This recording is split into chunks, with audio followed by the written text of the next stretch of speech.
Hello everyone, welcome to all of you. ठीक, आज के क्लास में हम लोग एक्सरसाइज डिस्कस करने वाले हैं, एक्सरसाइज 6.3। ठीक है, लास्ट वीडियो लेक्चर में हमने total types of equation discuss कर ली। आई होप कि आप सब लोगों के पास टाइप्स ऑफ इक्वेशन एक ऑर्डर फॉर्म में होना चाहिए, एक आपके पास समरी होनी चाहिए। ठीक है ना, आप लोग एक समरी बना लो जिसमें आपको क्या करना है कि फर्स्ट थ्योरम क्या है, उसके सिचुएशन क्या है, उससे रिलेटेड वेक्टर फॉर्म और Cartesian form and so on. इसी तरीके से पांचों थ्योरम के लिए अपने पास आपको फॉर्मूले बहुत क्लियर कट होने चाहिए। ठीक है, उसमें जो डाटाज है उसके बारे में बहुत अच्छे से पता होना चाहिए। अगर आपको पांचों इक्वेशन बहुत अच्छे से पता है, उसका डाटा बहुत अच्छे से पता है, किस सिचुएशन पे कौन सा इक्वेशन ऑफ प्लेन यूज़ करना है ये पता है, तो एक्सरसाइज 6.3 आप बहुत आसानी से सॉल्व कर सकते हो। ठीक है, तो स्टार्ट करते हैं फर्स्ट क्वेश्चन के साथ। ठीक है, एक्सरसाइज 6.3 क्लास 12 महाराष्ट्र बोर्ड। ठीक है, सो फर्स्ट क्वेश्चन के साथ स्टार्ट करते हैं। Find vector equation of a plane which is at a 42 unit from origin and which is normal to the vector. अगर इसको आप डायग्रामेटिकली देखते हो तो जैसे कि ये आपके पास एक्स एक्सिस है, ये वाई एक्सिस होगी और ये जेड एक्सिस होगी, और मान लो ये प्लेन है। इस प्लेन के बारे में हमें क्या बोला है, इस प्लेन का हमें इक्वेशन फाइंड आउट करना है। इक्वेशन, ठीक है ना, इक्वेशन हमको फाइंड आउट करना है। क्या चीज दी है कि इस प्लेन का ओरिजिन से परपेंडिकुलर डिस्टेंस दिया है 42 यूनिट। परपेंडिकुलर डिस्टेंस कितना दिया है, 42 यूनिट, और एक वेक्टर है जो इस प्लेन को कैसा है, परपेंडिकुलर है, तो उसको हम लोग क्या कहते हैं, नॉर्मल वेक्टर। याद है, तो यहाँ पे क्या बोला, find vector equation of plane which is at a 42 unit from origin and which is normal to the vector and which is 2i plus j minus 2k। तो आई होप कि आपको कंडीशन से समझ में आ जाता होगा कि कौन सा फॉर्मूला हम लोगों ने यूज करना चाहिए। हमें क्या बोला, प्लेन का ओरिजिन से परपेंडिकुलर डिस्टेंस गिवन दिया है, मतलब ये क्या है, p दिया है, p 42 यूनिट, और एक वेक्टर है जो प्लेन को कैसा है, परपेंडिकुलर है, जिसको हम नॉर्मल वेक्टर भी कहते हैं। तो नॉर्मल वेक्टर कितना हमारे पास, 2i plus j minus 2k। तो यहाँ पे वेक्टर n दिया है हमें 2i plus j minus 2k। तो हमने कौन सा फॉर्मूला यूज करना चाहिए, vector r dot vector n is equals to q। I think ये थ्योरम नंबर 4 है। ठीक है ना। अच्छा, आपको किस चीज़ की कमी है, वेक्टर n तो है, q की कमी है। किसकी कमी है, q की कमी है। तो आपको पता है p इज इक्वल्स टू क्या होता है, p होता है, p इज इक्वल्स टू होता है q upon mod of vector n।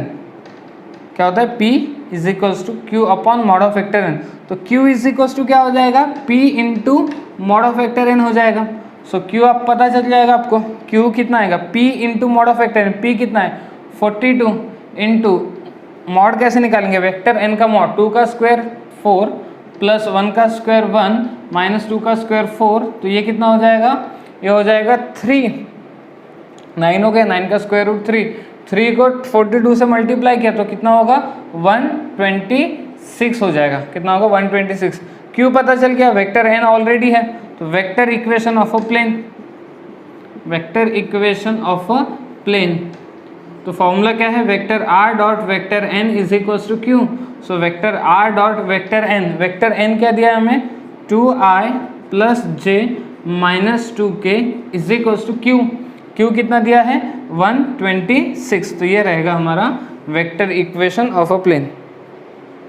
ठीक है, तो देखो इसमें क्या क्या इंपॉर्टेंट है कि आपके पास जो क्वेश्चन दिया है उससे अपने को डाटा समझ में आना चाहिए, और डाटा देखने के बाद हमको कौन सा फॉर्मूला यूज करना है ये समझ में आना चाहिए।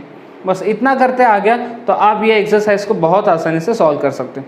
ठीक है, आई होप कि आपको फर्स्ट क्वेश्चन बहुत अच्छे से समझ में आ गया होगा। ओके, चलो सेकंड क्वेश्चन पे आते हैं। सेकंड क्वेश्चन में क्या बोला, find perpendicular distance. Perpendicular distance find out करना मतलब क्या, p फाइंड आउट करना है ऑफ द प्लेन। ये प्लेन का इक्वेशन आपको गिवन दिया है, कहाँ से, फ्रॉम द ओरिजिन। तो बहुत सिंपल है, फिर इक्वेशन ऑफ प्लेन क्या है, इक्वेशन ऑफ प्लेन ये है 6x minus 2i plus 3z plus 3z minus 7 को उधर शिफ्ट कर देते प्लस 7। तो इसको कंपेयर करेंगे, ठीक है ना, कंपेयर किसके साथ, ax plus by plus cz is equal to q के साथ। देखो ये जनरल इक्वेशन ऑफ प्लेन है, किसी भी प्लेन का इक्वेशन हमेशा इसी फॉर्मेट में रहेगा, ax plus b y plus c z is equal to q. अच्छा, इसमें ए बी सी क्या है, A B c are direction ratio, a B C क्या डायरेक्शन रेशो, जो किसके अलॉन्ग में लाइज करेंगे, लाइज अलॉन्ग वेक्टर एन, किसके अलॉन्ग में वेक्टर एन। और क्यू क्या है, क्यू क्या है, एनी रियल नंबर, क्यू है एनी रियल नंबर। अच्छा, P और Q का आपस में क्या रिलेशन है, P और P इज इक्वल टू होता है Q अपॉन में mod of vector n।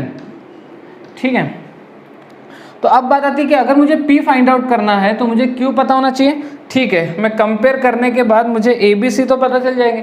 Compare करने के बाद A की वैल्यू कितनी हो जाएगी, कंपेयर करने के बाद A की वैल्यू, A कितना हो जाएगा 6, B कितना हो जाएगा, B हो जाएगा -2, और C कितना हो जाएगा, C हो जाएगा 3, और Q कितना हो जाएगा, Q हो जाएगा 7।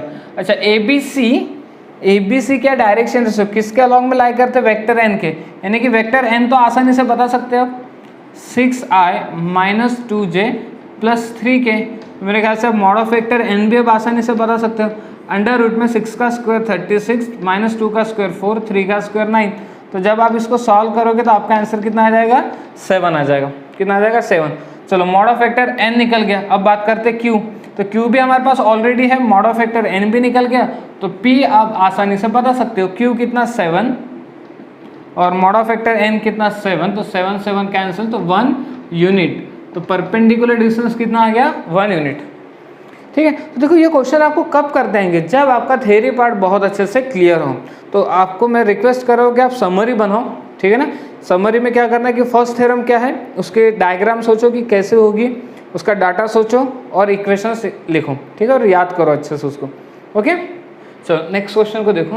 एक्चुअली ये क्वेश्चन का जो थ्योरी पार्ट है ये हमारे पास अवेलेबल नहीं है, ठीक है, बट अगर आपके कंसेप्ट क्लियर है तो आप क्वेश्चन से ही देख के इसको सॉल्व कर सकते हो। देखो, find the coordinate of foot of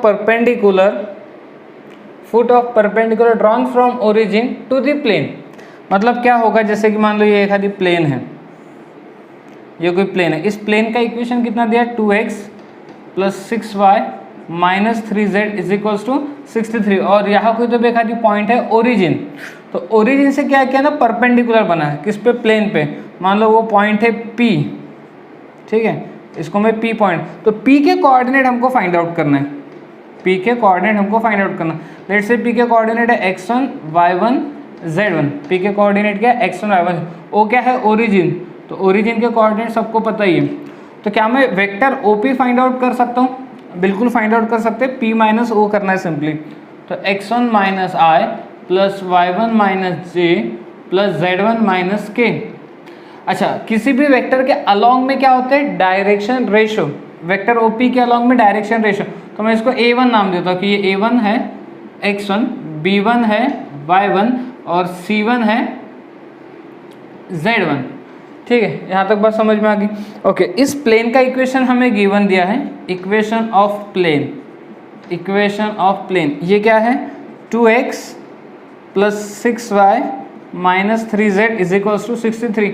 अच्छा, प्लेन को अगर मैं कंपेयर करता हूँ किसके साथ, कंपेयर प्लेन का स्टैंडर्ड इक्वेशन क्या है, ax + by + cz = q के साथ कंपेयर करता हूँ, तो a की वैल्यू कितनी मिल गई अपने को, 2, b की वैल्यू कितनी मिल गई, 6, और c की वैल्यू कितनी मिल गई, -3। अच्छा, a b c क्या, ये भी डायरेक्शन रेशो है। अच्छा, ये डायरेक्शन रेशो किसके अलॉन्ग में होती है, जो इस प्लेन को एक परपेंडिकुलर वेक्टर, तो याद है जिसको हम वेक्टर n कहते हैं, क्या कहते हैं, वेक्टर n। तो वेक्टर n हमें मिल जाएगा 2i + 6j - 3k। ठीक है ना, ये बात क्लियर होगी। ओके, अब क्या है ना कि ये जो वेक्टर OP है और वेक्टर n है, वेक्टर OP भी प्लेन को परपेंडिकुलर है और वेक्टर n भी प्लेन को परपेंडिकुलर है। तो इसका मतलब ये दोनों आपस में कैसे हो जाएंगे, ये दोनों आपस में ठीक है, तो ये दोनों आपस में कैसे रहेंगे, पैरेलल हो जाएंगे। तो आप ये बोल सकते हो कि vector OP and vector n are parallel. ये कैसे पैरेलल है। अच्छा, जब दो वेक्टर पैरेलल हो उनके डायरेक्शन रेशो, मतलब ये बोल सकते हैं आप कि डायरेक्शन रेशो क्या है, वेक्टर OP के डायरेक्शन रेशो क्या है, x1 y1 z1, और वेक्टर n के डायरेक्शन रेशो क्या है, 2 6 - 3। तो a1 अपॉन A2, अच्छा चलो मैं इसको A2, B2 और C2 नाम देता हूँ, ठीक है। तो A1 upon A2 is equals to B1 upon B2 is equals to C1 अपॉन C2 होता है जब भी दो वेक्टर एक दूसरे को पैरेलल होंगे। ये हमने वेक्टर चैप्टर में भी सीखा है, जब दो वेक्टर एक दूसरे को पैरेलल होंगे तो उनके कंपोनेंट, अब वहाँ पे हम कंपोनेंट की बात करते थे, बट अब यहाँ आके हमें पता चल गया कि इन कंपोनेंट को क्या बोला जाता है, डायरेक्शन रेशो। अच्छा ठीक है, तो डायरेक्शन रेशो का रेशो कैसा आएगा, सेम आ जाएगा। तो A1 कितना आपके पास x1 है, A2 कितना आपके पास 2 है, B1 कितना आपके पास y1 है, B2 कितना आपके पास 6 है, C1 कितना है Z1 है और C2 कितना है -3। अच्छा ये किसी ना किसी के तो इक्वल में हो गए, लेट्स से वो k के इक्वल में हो गए। तो अगर मैं इसको k के साथ कंपेयर करूँ तो x1 की वैल्यू कितनी मिल गई 2k, ये जब इसके साथ इक्वेट होगा y1 की वैल्यू कितनी हो जाएगी 6k और z1 की वैल्यू कितनी होगी -3k। तो x1 y1 और z1 पता चल गया। अच्छा x1 y1 z1 क्या है, x1 y1 z1 point P के कोऑर्डिनेट है। अब बात आती है कि k कैसे निकालें, तो आप सोचो कि ये जो P पॉइंट है ये कहाँ पर है, प्लेन पे है, ये कहाँ पर है, प्लेन पे है। तो प्लेन की इक्वेशन को क्या करेगा, सेटिस्फाइड करेगा। प्लेन का इक्वेशन क्या है, ये है। तो point P whose coordinate x1 y1 z1 lies on plane, lies on plane, कहाँ पे लाइज करता है, प्लेन पे। तो प्लेन के इक्वेशन को क्या करेगा, सेटिस्फाइड। तो 2x के जगह क्या आएगा 2k आ जाएगा, प्लस 6y, y के जगह क्या आएगा 6k आ जाएगा, ठीक है। आई होप कि आप कंसेप्ट समझ पा रहे हो। -3z, z के जगह कितना आएगा -3k आ जाएगा और इक्वल्स टू में आ गया 63, इक्वल्स टू में कितना आ गया 63। चलो कैलकुलेशन करते हैं, 4k 36k, 4k plus 36k 40k, 40k plus 9k, तो ये हो जाएगा 49k इज इक्वल्स टू 63। तो k की वैल्यू कितनी आ गई, अगर मैं इसको इधर लेके जाऊँ तो 7 से डिवाइड हो रहा है, देखो 63 अपॉन 49 आएगा, तो कितना आएगा, ये k की वैल्यू आ जाएगी, ये 7 से डिवाइड होगा और ये 9/7 आ जाएगा। देख लो आप कैलकुलेशन, 49 जाएगा डिवाइड में, ऊपर 7 9 आएगा, नीचे 7 7 आएगा, तो 7/9 आ जाएगा, ठीक है। फिर k की वैल्यू पता चल गई, तो फिर हम x1 y1 z1 आराम से बता सकते हैं। तो x1 कितना हो जाएगा, k की वैल्यू कितनी 9/7, तो 9/7 इंटू 2, तो ये हो जाएगा 18/7।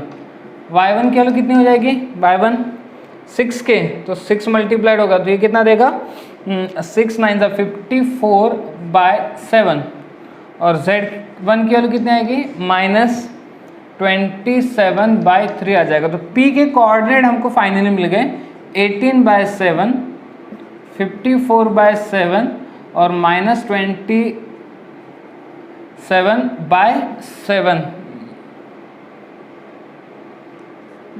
तो ये आ जाएंगे p के कोऑर्डिनेट। तो कंसेप्ट समझ में आ गया, क्या किया हमने कुछ नहीं किया, ये जो p पॉइंट है ये क्या होगा, परपेंडिकुलर हो गया। तो p के कोऑर्डिनेट फिलहाल क्या मान लिया, x1 y1 z1, ठीक है। वेक्टर n, आई होप कि अब सबको वेक्टर n निकालते आता होगा, प्लेन से वेक्टर n मिल गया, वेक्टर OP मिल गया, वेक्टर n मिल गया, वेक्टर OP के डायरेक्शन रेशो निकाल लिए, वेक्टर n के डायरेक्शन रेशो निकाले, दोनों एक दूसरे को पैरेलल है, दोनों एक दूसरे को पैरेलल है, तो उनके डायरेक्शन रेशो का रेशो सेम आएगा, उसको इक्वेट किया k के साथ, तो हमें x1 y1 z1 in terms of k find out हो गया। फिर यही point x1 y1 z1 plane पे लाई कर रहे हैं, ठीक है ना, प्लेन पे लाई करते हैं, तो प्लेन की इक्वेशन को क्या करेंगे, सेटिस्फाइड करेंगे, इसलिए प्लेन की इक्वेशन में रख दिया। तो देखो कंसेप्ट अगर क्लियर है तो आप क्वेश्चन को आसानी से सॉल्व कर सकते हो। तो आपने थ्योरी की भी ज़रूरत नहीं है, ठीक है ना, थ्योरी की ज़रूरत बिल्कुल नहीं है अगर आपको कंसेप्ट पता है तो। ओके चलो अब आते हैं एक्सरसाइज के क्वेश्चन नंबर 4 पे। क्वेश्चन नंबर 4 में क्या बोला है, रिड्यूस द इक्वेशन, ये इक्वेशन आपको गिवन दिया है, to normal form. Normal form मतलब कौन से फॉर्म में, vector r dot unit vector n is equals to p, इसको हम कहते हैं नॉर्मल फॉर्म,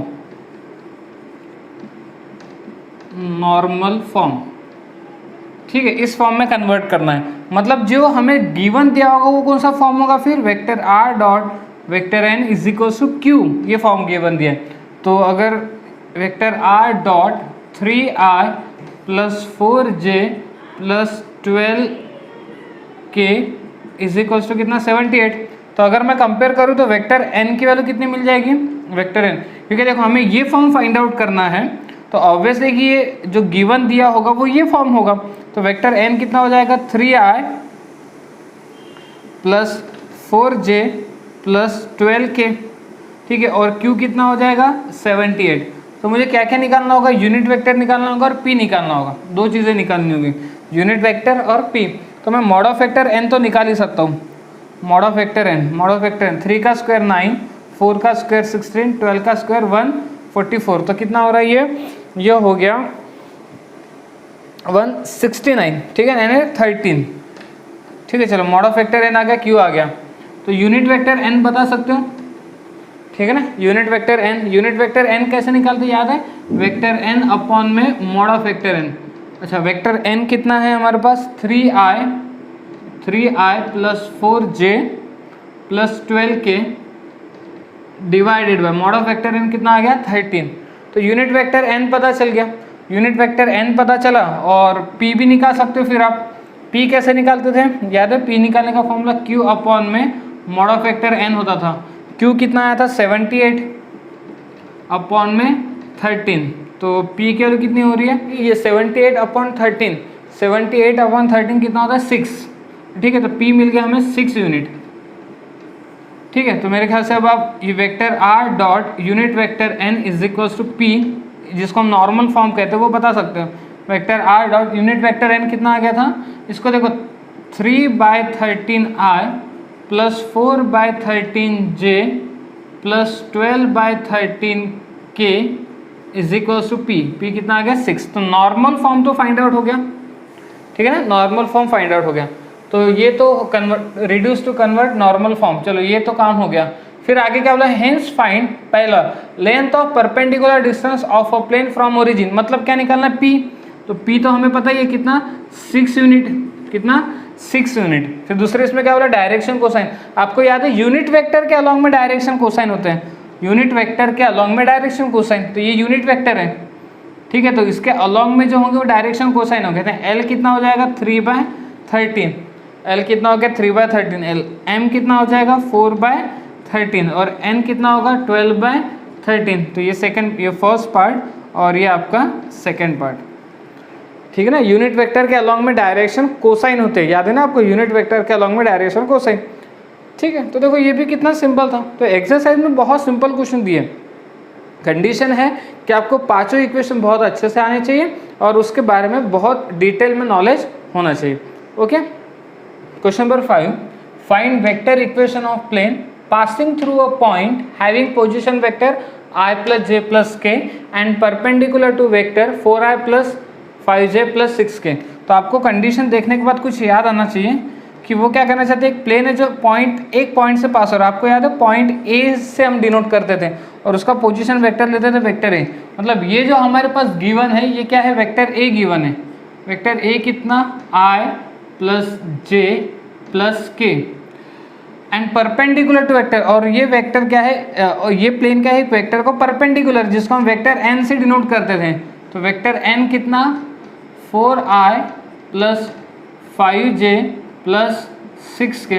वेक्टर ए पता चल गया, वेक्टर n पता चल गया। वेक्टर इक्वेशन क्या होता था, वेक्टर इक्वेशन बस यही तो पता होना चाहिए ना कि इस सिचुएशन के लिए इक्वेशन ऑफ प्लेन क्या होता है, vector r dot vector n is equals to vector a dot vector n, यही फॉर्मूला था।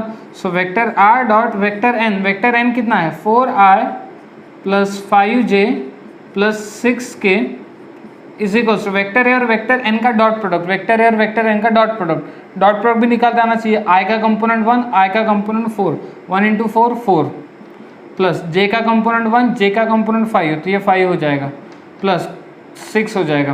तो vector r dot 4i plus 5j plus 6k is equals to कितना आएगा 15, कितना आ जाएगा 15। तो ये रहेगा हमारा फाइनल आंसर। तो देखो कितना सिंपल क्वेश्चंस, और ऐसे ही क्वेश्चंस पूछे जाते हैं बोर्ड एग्जाम में भी।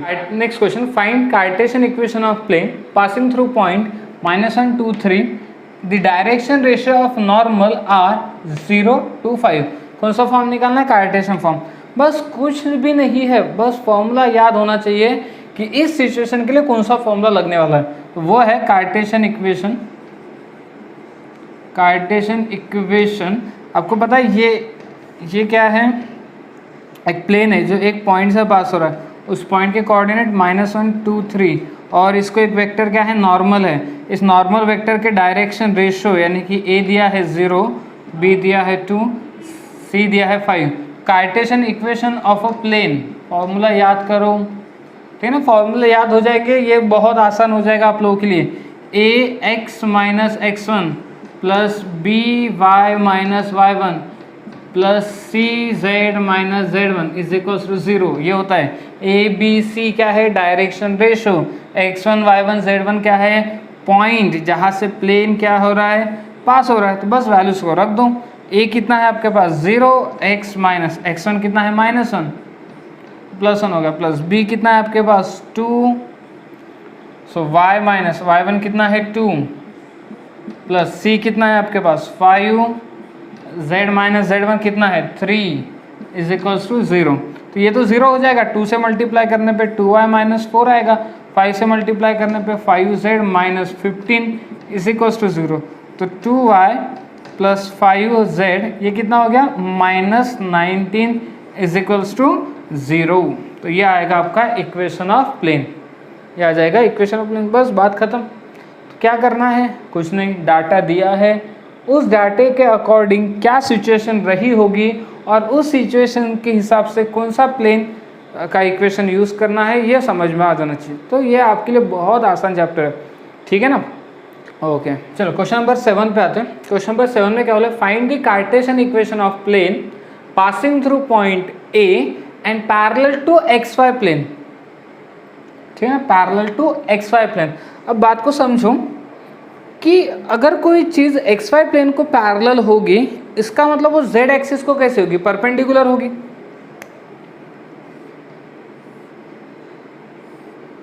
जैसे अगर ये X एक्सिस है, ये Y एक्सिस है और ये Z एक्सिस है,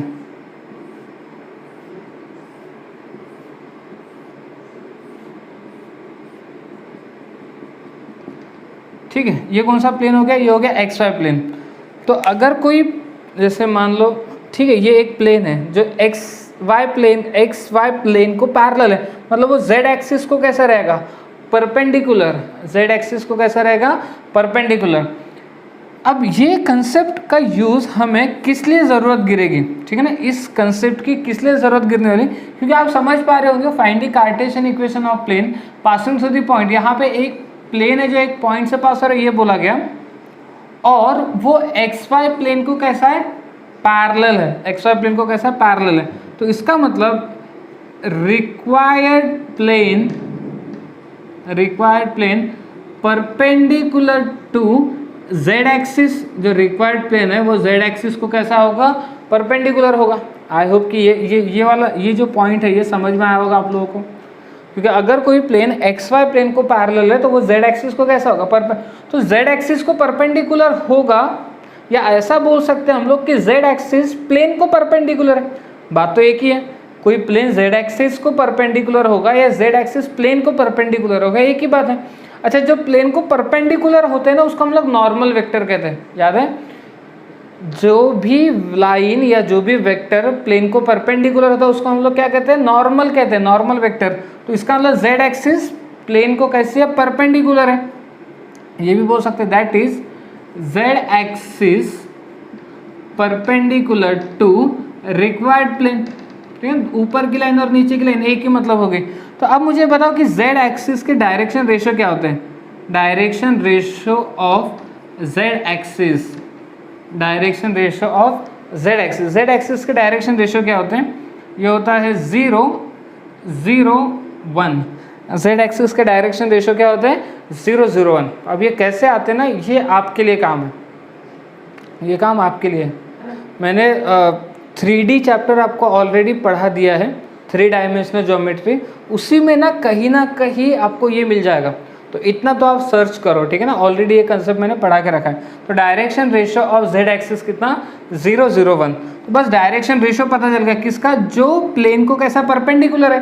मतलब बेसिकली जो कार्टेशियन इक्वेशन है ना, Cartesian equation of a plane formula क्या है, a x minus x one plus b y minus y one plus c z minus z one is equal to zero. ये क्या Cartesian equation of plane है। अब सोच समझने की कोशिश करो कि ए बी सी क्या है। A B C direction ratio होते हैं, किसके अलॉन्ग में होते हैं, ये होते हैं नॉर्मल वेक्टर के अलॉन्ग में। नॉर्मल वेक्टर क्या होता है, जो प्लेन को परपेंडिकुलर होता है। तो फिलहाल इस सिचुएशन के अंदर में परपेंडिकुलर कौन है, जेड एक्सिस है, किसको, प्लेन को। तो जो जेड एक्सिस के डायरेक्शन रेशो हो जाएंगे वही ए बी सी का काम करेंगे, यानी ए 0 बी 0 और सी कितना 1। तो बस बात खत्म। ए के वैल्यू रखो 0, एक्स माइनस एक्स वन, ये पॉइंट x1 हो गया, प्लस बी की value 0, y minus y one plus c की वैल्यू 6, z माइनस z1 कितना दिया है 6 इज इक्वल्स टू 0। तो ये 0 हो जाएगा, ये भी 0 हो जाएगा। तो 6z माइनस 6 बचा, 6z minus 6 is equals to 0। तो ये कितना हो जाएगा, देखो z के लिए कितने आ गई, 6 आ गई। और ये आना भी चाहिए क्योंकि जो प्लेन है वो z एक्सिस को कैसा है, प्लेन जो है z एक्सिस को कैसा है, परपेंडिकुलर है। प्लेन जो है z एक्सिस को कैसा है, परपेंडिकुलर है। तो z इज इक्वल्स टू कितना आएगा, 6 आएगा। क्वेश्चन नंबर 8 को देखो, क्वेश्चन नंबर 8 को बहुत अच्छे से समझो। The foot of perpendicular drawn from origin to a plane is m100, find the vector equation of plane. मतलब वो क्या कहना चाहते हैं, जैसे कि एक आदि प्लेन होगा आपके पास, ये प्लेन है, ये ओरिजिन हो गया आपका, ओरिजिन 0 0 0, और यहाँ से क्या कहना, हमने इस प्लेन पे एक परपेंडिकुलर ड्रॉ किया। तो ये जो फुट ऑफ परपेंडिकुलर जिसको m डिनोट किया गया, इस m के कोऑर्डिनेट क्या दिया है 1 0 0 1 0 0। तो हमें इस प्लेन का इक्वेशन निकालना है, हमें क्या करना है, इस प्लेन का इक्वेशन फाइंड आउट करना है। अब प्लेन का इक्वेशन कैसे फाइंड आउट करें, तो यहाँ पे प्रॉब्लम आ गई कि वेक्टर n क्या ले, वेक्टर n जिसको हम लोग परपेंडिकुलर वेक्टर कहते हैं, वेक्टर n क्या ले। तो आप पहले ये समझो कि वेक्टर n क्या होता है। वेक्टर n होता है a vector perpendicular to plane. Vector n क्या होता है, a vector perpendicular to plane.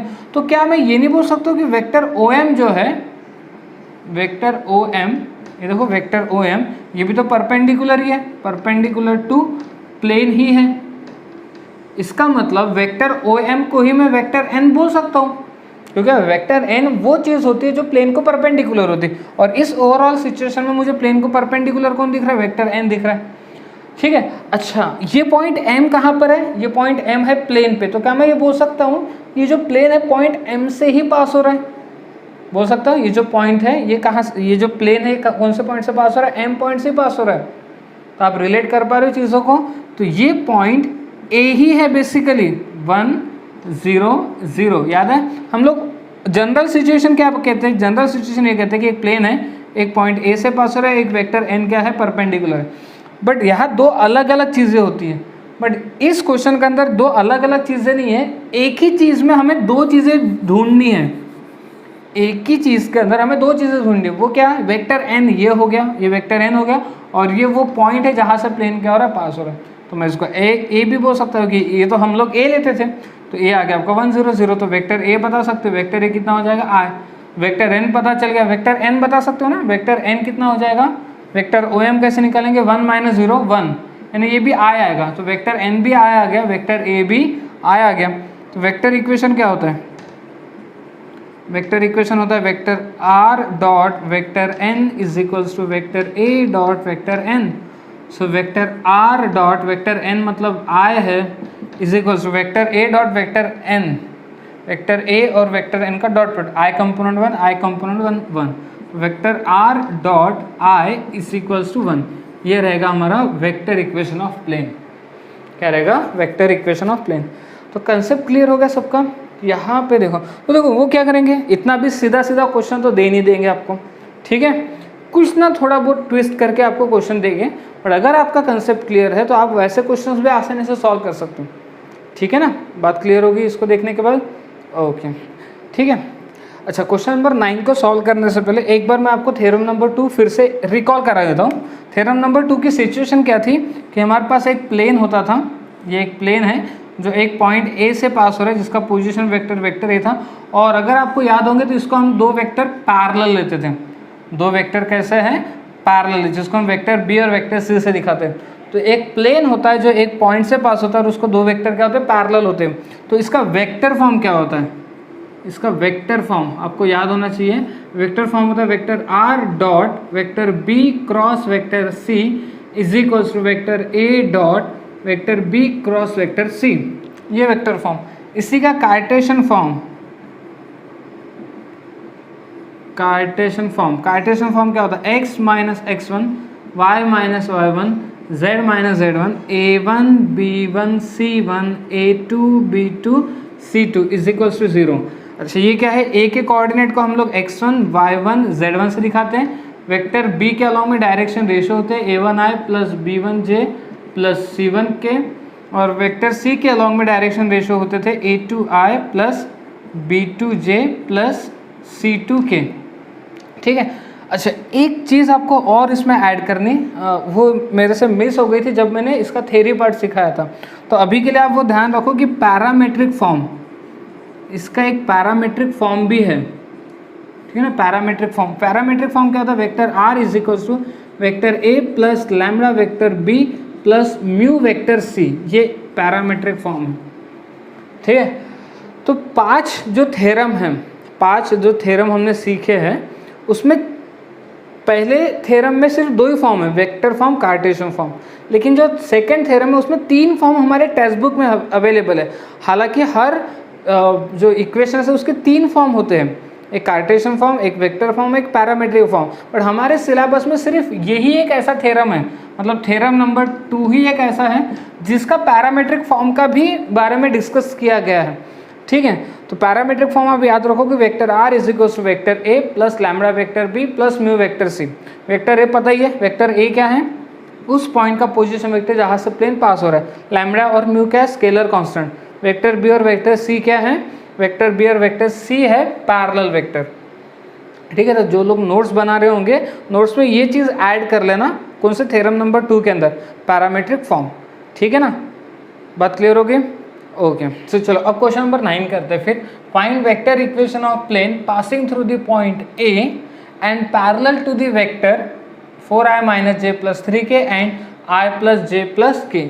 मेरे ख्याल से अब आप समझ तो गए होंगे कि वेक्टर ए ये रहेगा -2i plus 7j plus 5k। इस वाले को वेक्टर बी दे देते हैं 4i minus J plus 3k, और इस वाले को वेक्टर सी बोल देते हैं, vector C i plus J plus K. But आपको पता है फॉर्मूले में हमें पहले vector B cross vector C की जरूरत गिरती। बी क्रॉस सी कैसे निकालते? i j के, सेकेंड रो में बी के कंपोनेंट 4 -1 3, थर्ड रो में सी के कंपोनेंट 1 1 1। तो इसको जब सॉल्व करेंगे हम लोग तो i रिलेटेड और कॉलम को -1 -3 तो -4 हो जाएगा, फिर माइनस जे 4 -3 1 आएगा प्लस के 4 माइनस ऑफ -1 तो +5 हो जाएगा। तो ये कितना मिला आपको? ये मिल जाएगा -4i minus J plus 5k। ये क्या मिल गया? Vector B cross vector C. फिर वेक्टर ए का डॉट प्रोडक्ट भी निकाल लेते हैं बी क्रॉस सी के साथ। तो वेक्टर ए का डॉट प्रोडक्ट बी क्रॉस सी के साथ, वेक्टर ए का i कंपोनेंट -2 है, इधर i कंपोनेंट -4, -2 इंटू -4 ये हो जाएगा 8। j कंपोनेंट 7 है और इधर j कंपोनेंट कितना है? -1 है, तो 7 -1 ये -7 हो जाएगा। k कंपोनेंट 5 है और k कंपोनेंट 5 5 5 25। तो वेक्टर a का dot product b cross c के साथ ये आ रहा है 26। तो बस वेक्टर इक्वेशन अब आपको पता ही है। वेक्टर इक्वेशन क्या है? Vector r dot vector b cross vector c is equals to vector a dot vector b cross vector c। So vector r dot vector b cross vector c कितना आया था? b क्रॉस c आ गया था -4i minus j plus 5k is equals to vector a dot b cross c कितना आ गया था? 26। तो ये रहेगा हमारा vector equation of a plane. Okay, यहाँ तक बात क्लियर हो गई है। ओके, तो क्वेश्चन नंबर 10 देखते हैं। क्वेश्चन नंबर 10 देखो, find Cartesian equation of the plane vector r is equals to. अच्छा, ये जो प्लेन का इक्वेशन दिया है ना, इसको आप थोड़ा सा ध्यान से देखो। ये vector r is equals to 5i minus 2j minus 3k plus lambda i plus j plus k plus mu i minus 2j plus 3k। तो इसको देखने के बाद मेरे ख्याल से आपको याद किसकी आएगी, vector r is equals to vector a plus lambda vector b plus mu vector c। ठीक है ना, अभी कुछ देर पहले इसका डिस्कशन हुआ था। तो वेक्टर a तो पता चल गया हमको, vector a 5i minus 2j minus 3k, ये वेक्टर a हो गया। वेक्टर b पता चल गया, i plus j plus k हो गया। और वेक्टर c पता चल गया, वेक्टर c कितना, i minus 2j plus 3k। और आपको कौन सा इक्वेशन निकालना है, Cartesian equation. So Cartesian equation of a plane, Cartesian equation of a plane.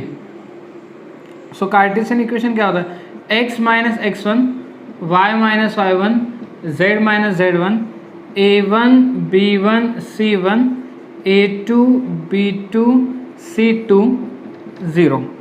अच्छा, x minus x1 y1 z1 क्या होता है, पॉइंट a के कोऑर्डिनेट को x1 y1 z1, ये 5 y माइनस y1 माइनस 2 है तो प्लस 2 होगा, z माइनस z1 कितना माइनस 3 है तो प्लस 3 हो जाएगा। a1 b1 c1, vector b के अलॉन्ग में a1 b1 c1 होते हैं तो 1 1 1, और a2 b2 c2 vector c के अलॉन्ग में होते हैं 1 माइनस 2 3। बस अब इसको सॉल्व करते आना चाहिए हमें, ठीक है ना। तो इसको सॉल्व कैसे करें, पहले x माइनस 5 लेते हैं, फिर उससे रिलेटेड रोअर कॉलम को छोड़ दे। ये कितना होगा 3 माइनस ऑफ माइनस 2 तो प्लस 2 होगा, तो ये देगा 5, क्या दे देगा 5 माइनस, फिर कितना आएगा y प्लस 2, फिर उससे रिलेटेड रोअर कॉलम को छोड़ दिया, 1 इंटू 3 3 माइनस 1, 3 माइनस 1 कितना 2 आएगा, प्लस फिर z प्लस 3, फिर उससे रिलेटेड रोअर कॉलम को छोड़ दिया। सो माइनस 2 माइनस 1, तो ये हो जाएगा माइनस 3 इज इक्वल्स टू 0। अच्छा, 5 से मल्टीप्लाई करने पे 5x माइनस 25, माइनस 2 से मल्टीप्लाई करने पे माइनस 2y माइनस 4, माइनस 3 से मल्टीप्लाई करने पे minus 3z minus 9 is equals to 0। फिर आएगा 5x minus 2y minus 3z। अच्छा, माइनस 25 माइनस 4 माइनस 29 माइनस 9, तो माइनस 38 हो जाएगा इज इक्वल्स टू 0। तो this is 5x minus 2y minus 3z is equals to कितना 38। सो ये रहेगा हमारा Cartesian equation of a plane, ठीक है ना। सो आई होप कि आपको ये क्लियर हो गया होगा, कुछ भी नहीं था, सिर्फ ये जो नई चीज़ हमने देखी है, तो आज मैं इसका आपको मतलब भी बता दिया कि इसका यूज़ कहाँ पे होता है करके। ओके, तो यहाँ पे अब आपके एक्सरसाइज 6.3 कंप्लीट हो चुकी है। इसका क्वेश्चन नंबर 11 है, जिसकी फ़िलहाल अभी आपको कोई ज़रूरत नहीं है, तो मैं उसको फ़िलहाल के लिए स्किप कर रहा हूँ, ठीक है। जब सारी चीज़ें हो जाएगी, मतलब पूरा प्लेन का कंसेप्ट जब पूरी तरीके से कंप्लीट हो जाएगा, तो मैं जब मिसलेनियस स्टार्ट करूँगा तो मिसलेनियस में उसको भी डिस्कस करूँगा, बट एट द टाइम आपको अभी के लिए उसको रहने देना है, उसको स्किप करना है। मिसलेनियस में मैं उसका सोल्यूशन आप लोगों को बता दूंगा। ओके, तो नेक्स्ट वीडियो लेक्चर में हम लोग अब प्लेन के आगे का जो टॉपिक है उसको डिस्कस करेंगे, ठीक है। ओके, तो आज यहीं पे स्टॉप होते हैं। वीडियो पसंद आए तो वीडियो को लाइक करो और अपने जो बाकी के जो फ्रेंड्स हैं उनके साथ शेयर करो, ताकि उनको भी इस वीडियो लेक्चर का बेनिफिट हो, ठीक है। ओके।